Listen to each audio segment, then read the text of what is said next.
बिहार विधानसभा चुनाव में चाहे एनडीए हो या फिर महागठबंधन, हर किसी की कोशिश महिला मतदाताओं को अपनी तरफ साधने की है। महिला मतदाताओं की संख्या ही है जिसे अपनी तरफ आकर्षित करने के लिए राजनीतिक दल जी जान से लगे हुए हैं। यह भी कहा जा सकता है कि बिहार में महिला मतदाताओं का नया वोट बैंक आकार ले रहा है। बिहार के राजनीतिक परिदृश्य को देखा जाए तो हाल फिलहाल के दिनों में सबसे बड़ा निर्णायक परिवर्तन महिला मतदाताओं का है। बिहार में आरक्षण पहले से ही वोट बैंक रहा है। राज्य सरकार के द्वारा जब जातीय सर्वे कराया गया तो यह बात भी सामने आई थी कि यह समीकरण भी एक वोट बैंक है। वहीं धार्मिक समीकरण भी वोट बैंक का आकार ले चुका है। लेकिन इन सब में सबसे अहम अगर कोई वोट बैंक है तो वह महिला वोट बैंक है।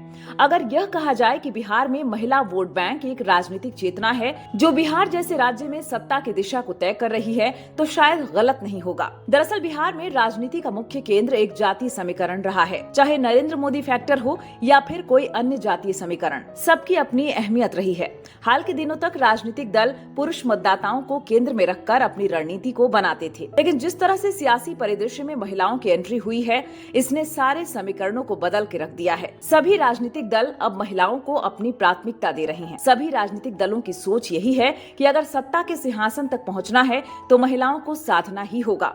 अगर मतदान के आंकड़ों पर यकीन किया जाए तो यह भी बहुत कुछ कहानी कह रहे हैं। 2024 में राज्य में प्रति 1000 पुरुषों पर महिला मतदाताओं की संख्या 910 थी, जबकि 2025 में यह आंकड़ा बढ़कर 914 हो गया। पिछले 10 सालों के इतिहास को देखा जाए तो हर चुनाव में पुरुषों से ज्यादा महिलाओं ने वोटिंग की है। 2015 से लेकर 2024 तक हर चुनाव में महिलाओं की भागीदारी पुरुषों से ज्यादा रही। पिछले 4 विधानसभा और लोकसभा चुनाव में महिलाओं की भागीदारी ने सभी राजनीतिक दलों को चौंका दिया है। 2015 के विधानसभा चुनाव के आंकड़ों को देखा जाए तो उस समय 56.88% मतदान हुआ था। इसमें महिला मतदाताओं ने करीब 60.48% की भागीदारी की थी, जबकि पुरुषों के इस मतदान में भागीदारी 53.3% थी। इसी प्रकार 2020 के विधानसभा चुनाव में 57.27% वोटिंग हुई थी, जिसमें पुरुषों ने 54.45% मतदान किया था। वहीं महिलाओं की मतदान का प्रतिशत 56.6 था। केवल इतना ही नहीं, पिछले 2 लोकसभा चुनाव के आंकड़ों को अगर देखा जाए तो इनमें भी पुरुषों की तुलना में महिलाओं की भागीदारी ज्यादा रही है। 2019 के लोकसभा चुनाव में राज्य की 40 लोकसभा सीटों पर 57.33% मतदान हुआ था, जिनमें महिला मतदाताओं ने 59.58% मतदान किया था, जबकि पुरुष मतदाताओं का मतदान का प्रतिशत केवल 54.9 था। पिछले कुछ दिनों में सीएम नीतीश कुमार ने बिहार की हर महिला वर्ग के लिए कुछ न कुछ घोषणा की थी। इनमें जीविका दीदी, आशा वर्कर से लेकर आंगनबाड़ी महिलाएं तक शामिल थे।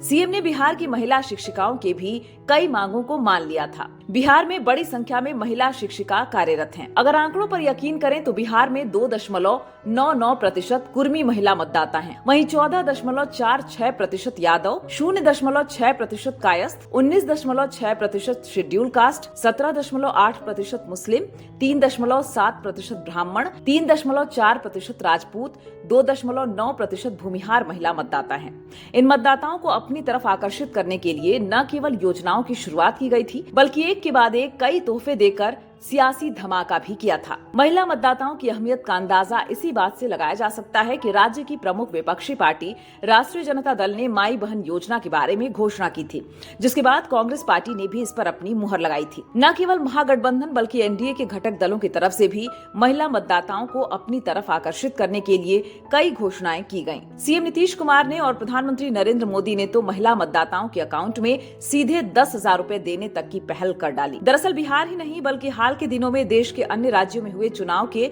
और उसके परिणाम को देखा जाए तो महिला मतदाताओं ने एक निर्णायक भूमिका को अदा किया है। हाल में संपन्न हुए झारखंड विधानसभा चुनाव हो या फिर मध्य प्रदेश का विधानसभा चुनाव, सत्ता के सिंहासन पर वही पहुंचा जिसे महिलाओं ने चाहा। झारखंड में मैया सम्मान योजना के दम पर हेमंत सोरेन ने अपनी वापसी की। वहीं दूसरी तरफ मध्य प्रदेश में लाडली लक्ष्मी योजना ने सत्ता में वापसी में बीजेपी के लिए राह आसान किया था।